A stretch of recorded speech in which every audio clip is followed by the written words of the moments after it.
Hello বন্ধুরা, আমি শাগুন্ডিল। এখন আমি করব ডিজনি হটস্টারে upcoming animated series Baahubali crown of ব্লাডের ট্রেলার রিভিউ। ট্রেলারটা আজকে সকালের দিক করে হটস্টারের পক্ষ থেকে রিলিজ করা হয়েছে। এখন কেমন হলো ট্রেলারটা? এস রাজামৌলি এই শোটা ক্রিয়েট করেছেন, তিনি ক্রিয়েটার। এটা একটা প্রিকুয়াল হবে, ট্রেলার দেখে তো পরিষ্কার হয়ে গেছে। অর্থাৎ বাহুবলী 1-এর গল্পটা যেখান থেকে শুরু হয় তার আগের গল্প কিন্তু আমরা এই শো এর মধ্যে দেখতে পাবো। এখন আপনারা নিশ্চয়ই জানবেন এর আগে বাহুবলী দ্য লস্ট লেজেন্ড সেই একটা সিরিজ কিন্তু হয়ে গেছে আমাজন প্রাইমে, সেটাও একটা অ্যানিমেটেড সিরিজ ছিল। এছাড়াও একটা প্রিকুয়াল কিন্তু মেকারদের তরফ থেকে প্ল্যান করা হয়েছিল, নেটফ্লিক্সে সেই সিরিজটা আসবার কথা ছিল, বিশাল বড় বাজেট সেট করা হয়েছিল। মৃণাল ঠাকুরকে সেই প্রিকুয়ালে শিবগামী দেবীর ভূমিকাতে অভিনয় করতে দেখা যাবে এরকমটা প্রাথমিকভাবে জানতে পারা গেছিল। তারপর মৃণাল ঠাকুরকে রিপ্লেস করে দেয় ওয়ামিকা গাব্বি।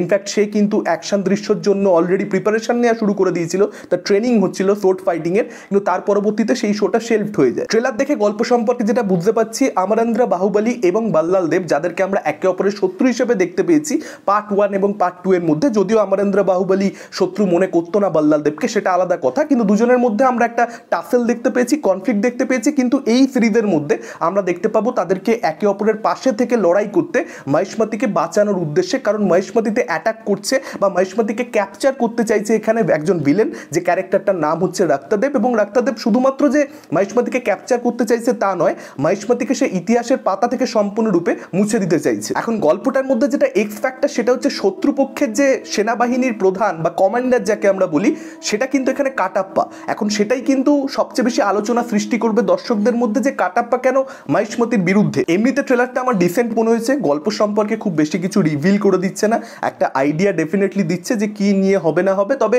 সবটা যে আপনি বুঝতে পেরে যাবেন তা নয়। তবে ট্রেলারটা বিশাল ভালো কিছুও লেগেছে সেটাও বলবো না, আবার একদম খারাপ লেগেছে সেটাও আমি বলবো না, ঠিকঠাক একটা ট্রেলার হয়েছে। এখন দেখা যাক যে সিরিজটা কিরকম কি হয়। একটা ভালো কাজ করা হয়েছে কি, যেটা আমার ট্রেলারটা দেখে মনে হলো, যে আসলে ছবিগুলোতে যারা ডাবিং আর্টিস্ট ছিল তাদেরকে ইউজ করা হয়েছে, যে কারণে কিন্তু যে ডায়লগসগুলো আমরা শুনতে পাচ্ছি সেগুলো কোথাও একটা আমাদেরকে নস্টালজিক করে দিচ্ছে, বা বাহুবলীর ওই দুটো ছবির ভাইবটা এই ট্রেলারটাও কোথাও একটা দিতে পারছে, সেটা একটা পজিটিভ। অ্যানিমেশনের কাজটা একটু বেটার হতে পারতো, এটা আমার দর্শক হিসেবে মনে হয়েছে। একটু কার্টুন কার্টুন হয়ে গেছে, মানে আর 5টা অ্যানিমেটেড সিরিজ ইন্ডিয়ার তরফ থেকে যেরকমটা হয় সেরকমটাই হয়েছে।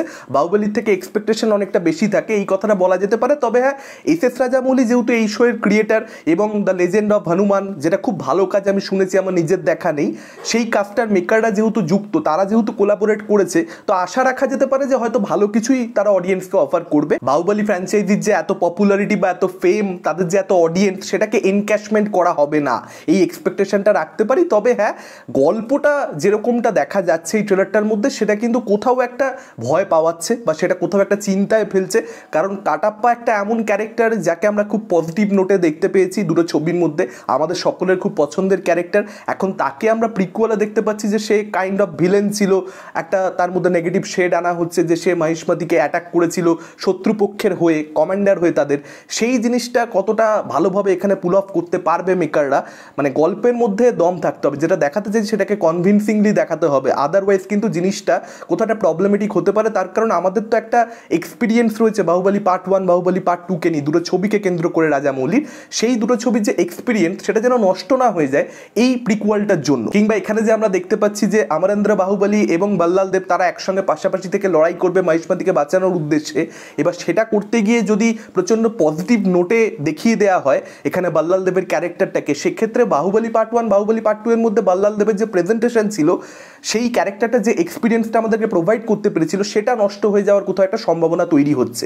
অর্থাৎ যে আসলে ভালো ক্যারেক্টার ছিল তাকে খারাপ করে দেওয়া, যে আসলে খারাপ ক্যারেক্টার ছিল তাকে ভালো করে দেওয়া, মানে এটা খুব রিস্কি একটা টাস্ক এখানে মেকাররা পুল অফ করতে চাইছে। এখন দেখা যাক গল্পটা আসলে কি রয়েছে, সেটা তো আমরা কাজটা দেখলে তখনই বুঝতে পারবো, এখন বোঝা সম্ভব নয়, যে কারণে শিওরলি কোনো কমেন্ট করে দেওয়া যাচ্ছে না। কিন্তু বাহুবলী তো একটা এপিক সাগা, প্রচুর প্রচুর দর্শকের কাছে সেটা একটা ইমোশন, এবং এই জায়গায় কোনো ফ্র্যাঞ্চাইজি তখনই পৌঁছতে পারে যখন তার ক্যারেক্টারসগুলো প্রচণ্ড বেশি জনপ্রিয় হয়ে যায়, ক্যারেক্টারগুলো খুব মনের কাছের হয়ে ওঠে, এবং তখন রিস্ক হয়ে যায় এই ধরনের ক্যারেক্টারসকে নিয়ে। মানে শুধুমাত্র ধরুন একটা স্ট্যান্ডঅ্যালোন এই যে প্রিকুয়ালটা আসছে, সেটা হয়তো খুব ভালো হলো, সেটা হলেই কিন্তু শুধুমাত্র হবে না। এর পরে যে দুটো পার্ট রয়েছে, সেই দুটো পার্টে ক্যারেক্টারগুলো যা যা করেছে, তাদের যে অ্যাক্টিভিটিস, তাদের যে অ্যাকশনস, বা তাদের নিজেদের মধ্যে যে সম্পর্ক, সেটাকেও কিন্তু কোথাও একটা জাস্টিফাই করে তবে প্রিকুয়ালের সেই ক্যারেক্টারগুলোর কাজকর্ম বা সেই ক্যারেক্টারগুলোর গ্রাফটা তৈরি করতে হবে। এখন যদি সেটা করা হয়ে থাকে তাহলে ওয়েল অ্যান্ড গুড, না হলে কিন্তু পাবলিকই বলবে যেটা দরকার কি ছিল। আর একটা সিনেমা বাহুবলী পার্ট 1 পার্ট 2 এগুলো তো সিনেমা, এবার সেই ধরনের ছবি যে এক্সপিরিয়েন্সটা অডিয়েন্স অডিয়েন্সকে দিতে পেরেছে সেই একই ধরনের এক্সপিরিয়েন্স মানুষ একটা অ্যানিমেটেড কাজের থেকে চাইবে। এবার সেটা ডেলিভার করাটা এটা কোয়াইট টাফ।